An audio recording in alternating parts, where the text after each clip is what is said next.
Struggling with 4 jobs and $400,000 in debt. Let's have a look. Hello everyone, Florian.Heise here, and welcome to another episode of HeiseSays. Grab your stein of coffee, and I want to have a look at this Business Insider article because, well, it paints a rather sorry picture of a 33-year-old, that'd be millennial, with nearly 400 grand in debt. Doing 4 jobs, and, well, doesn't even have enough to meet the repayments. So let's have a look at the struggle this poor guy is going through, everyone. So Jack, a 33-year-old federal government worker, so he's a civil servant, has nearly US $400,000, so more than $500,000 Australian, in credit card, mortgage, and student loan debt.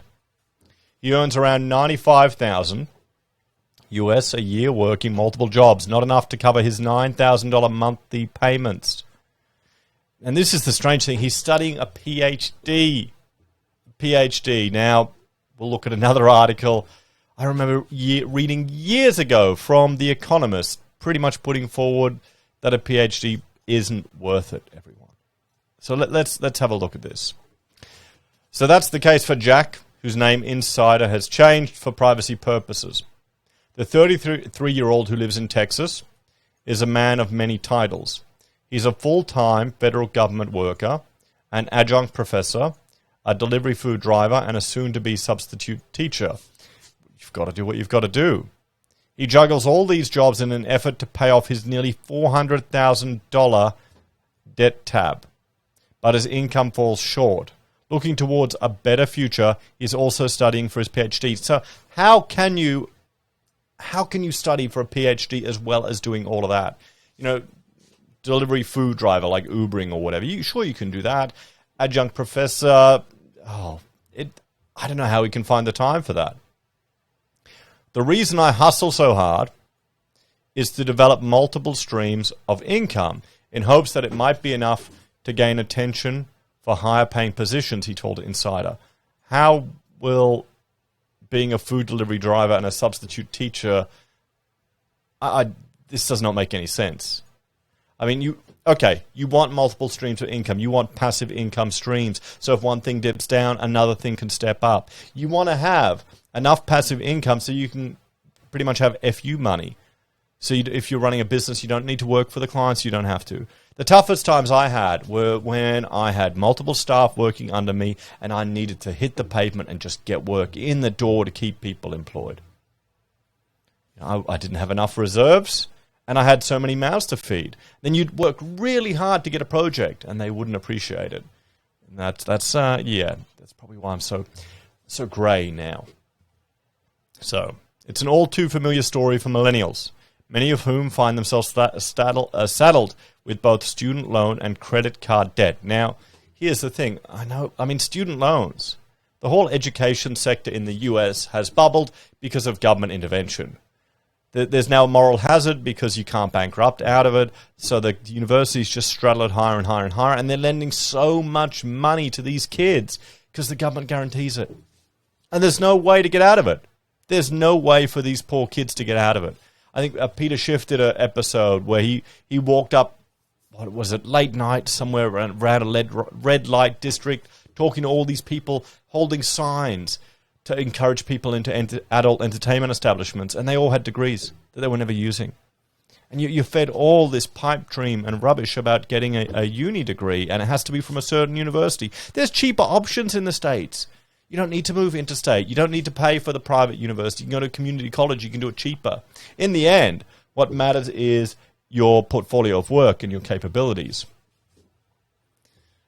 So, credit card debt, well, there you go. After spending years bouncing around the job market in the wake of the Great Recession. That's the hard situation there. Okay? That's the hard situation where you just can't find work over there. Unable to afford life because of his debt and years of low-paying job, Jack pursued an advanced degree, banking on the idea it would pay off in the long run by landing him a higher-paying job. Yeah, that doesn't make sense. The maths doesn't add up. Until 2 years ago, Jack said he was making less than minimum wage. Today, his pay stub shows that he's making about $80,000 US a year in his day job and $15,000 a year adjuncting, plus raking in what he can with his other side jobs. None of it is enough to manage his debt, which includes credit cards and a mortgage totaling $119,000. Oh well, you got to sell the house. Get rid of the mortgage right now. Get rid of it. Get out of the property. Get out of your debt. You're too far down. He pays $600 a month on his manufactured home, $390 a month for the lot it sits on, plus he has massive student debts, which make up the remaining $280,000 of his total debt. That's the thing. It's the student debt. It's the student debt. And look at this. He's been earning less than minimum wage. Has that been worth the $280,000 investment? You know what? He should have taken that $280,000 and bought property in Australia, guys. It's kind of sad, isn't it? So, that's a monthly haul of nearly $9,000 since his current payments likely go towards accruing interest. He estimates he'd be able to start making a dent in his principal debt if he had an extra $30,000 per year. On top of all of that, he's still accruing debt because he doesn't make enough money to pay towards his existing debts and cover his living expenses. He says he ends up juggling an extra $1,000 a month in fees across maxed out or near maxed out credit cards, accumulating at least $12,000 of additional debt a year. This guy has absolutely no idea what the hell he's doing. How did it get to this mess? And you want someone who's a PhD candidate with this level of incompetence in their finances. This poor guy, he's struggling here. I barely breathe. I work more than I sleep, he said, adding that he averages about 4 to 5 hours sleep a night. This is the country we're living in. No, it's not. It is not the country we're living in. It is completely you stuffing up your finances, mate, digging a hole so deep and then borrowing more money to keep living that hole. You need to sell your house, get rid of the mortgage, get rid of your credit card debt with what you can, throw everything at it, move back home or find a cheaper place to live. You need to humble yourself. So the lifelong student debt burden. Why did you get that much? Why are you going for a PhD? When Jack completes his PhD in education PhD, so it's not even, come on. His estimated monthly student loan payments will be nearly $2,500. He hopes his current degree will pay off in the long run, helping him replace his adjunct role for an evening professorship with better pay. Of course, he'll still have to keep his day job. I'm literally one emergency or unexpected event from being unable to pay my bills and defaulting on everything, he says. As a federal worker, Jack worries that a government shutdown would lead to delayed paychecks, causing him to default on all his monthly debt obligations. His student debt was one unexpected twist to his financial life. He'd entered college on an ROTC scholarship, he said, only to have it taken away once he switched infantry positions. He wiped out his $8,000 pre-college savings to pay for tuition, housing, and books before turning to student loans. He added that he had to pay back 1.5 years of his $60,000 ROTC scholarship, which forced him to take out predatory loans and credit cards for survival. But Jack is hopeful that as a public service employee, he may be able to benefit from the revamped public service loan forgiveness program. Oh, this is sad. He's hoping for government forgiveness of his debt. They've trapped him. He's trapped in this system. This is control. This is, all these people are thinking about this grand, cabal controlling the world. No, they don't need to do any of that shit. They just need to keep you in debt. Just keep you in debt. That's why. One incentive why they want housing, so high here in Australia, because it keeps people in debt, keeps a nice, orderly, behaved population. It's probably one of the requirements for our utilitarian socialist country we have here. Anyway, back to this. The PSLF is supposed to wipe out student debt for public servants after 120 qualifying monthly payments. Insiders Alet Shafee reported, but flaws in the program have caused it to reject 98% of applicants. The Education Department announced major reforms to the program this month, including making it easier for payments to qualify. Under PSLF, Jack's student debt would be forgiven by 2033 at the age of 43 after 10 years of making income-based repayments. starting next year. But he says he'd still be very behind in building a retirement nest egg with zero savings, which would require him to continue hustling for at least 20 years. If he has children, he may not see a zero debt balance until his 50s. Regardless, Jack thinks becoming debt-free is still a realistic possibility for him. But until then, I will live incredibly stressed, burned out, and not have the opportunity to enjoy life's luxuries that many of my colleagues enjoy, he said. Well, you could die, mate. You could die from this stress. It can kill you. So, I mean, here's another article that I just wanted to draw your attention to. This is the Economist piece. I think it was, 2010, that's it.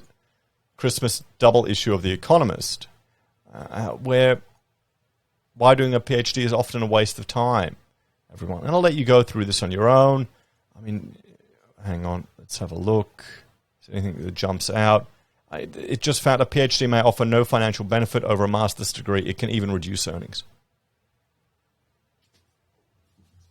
In some countries, such as Britain and America, poor pay and job prospects are reflected in the number of foreign-born PhD students. Dr. Freeman estimates that in 1966, only 23% of science and engineering PhDs in America were awarded to students born outside of the country. By 2006, that proportion had increased to 48%. Foreign students tend to tolerate poorer working conditions, and the supply of cheap, brilliant foreign labor also keeps wages down. Well, there you go. So, here's a suggestion. Here's 2 ways to tackle debt. He needs to get out of debt. He doesn't need a PhD. He needs to get out of debt, needs to find another way to make money. Just, bloody hell, mate, get rid of the mortgage. There's 2 ways. There's the snowball and the avalanche technique. The snowball technique, you make the minimum repayments on each debt monthly. Okay, you just pay on the smallest debt first, and it gets bigger. You make the extra payments on the smallest loan to get it off. When paid off, move on to the next highest loan. Okay, so it just goes one after the other, the small one. The avalanche, you focus on the highest interest. Now, avalanche is best because, it's the most effective way to pay off debt. Whereas snowball, you get the psychological benefit. If you haven't actually successfully ever paid off a debt, snowball is the way to go. I'd start with snowball and then shift over to avalanche. So make the minimum payments on each debt monthly. Make extra payments on the highest interest loan. When paid off, move on to the next step with the highest interest. This needs more, you need to have more commitment and more control to this. So guys, let's have a talk. This guy's just terrible with money. Really is. He needs to cut back on some of the luxuries in life and maybe reconsider where he's studying and the university and education fees that he's incurring, if it's actually worth it. He's going to be too burnt out. How good's his PhD going to be? He'll be so exhausted. What kind of life is that? You tell me, guys. And share in the comments ways that you have successfully paid off debt. What I started doing was just, micropayments on the mortgage. $5 here, $10 here, just throwing off little extra amounts onto it, and then boom, okay, you're a month ahead. Oh, boom, you're 2 months ahead. Boom, it just grows, and you'll realize how much money you friddle away. Anyway, guys, thanks for watching this episode of Heise Says. I want you to check out this video, Living the Debt-Free Dream, because it's the real dream that we all want. You don't want piles of money. You just want freedom and control of your time, and getting out of debt is the way to do that. Take care, guys. I'll see you next time. Bye for now.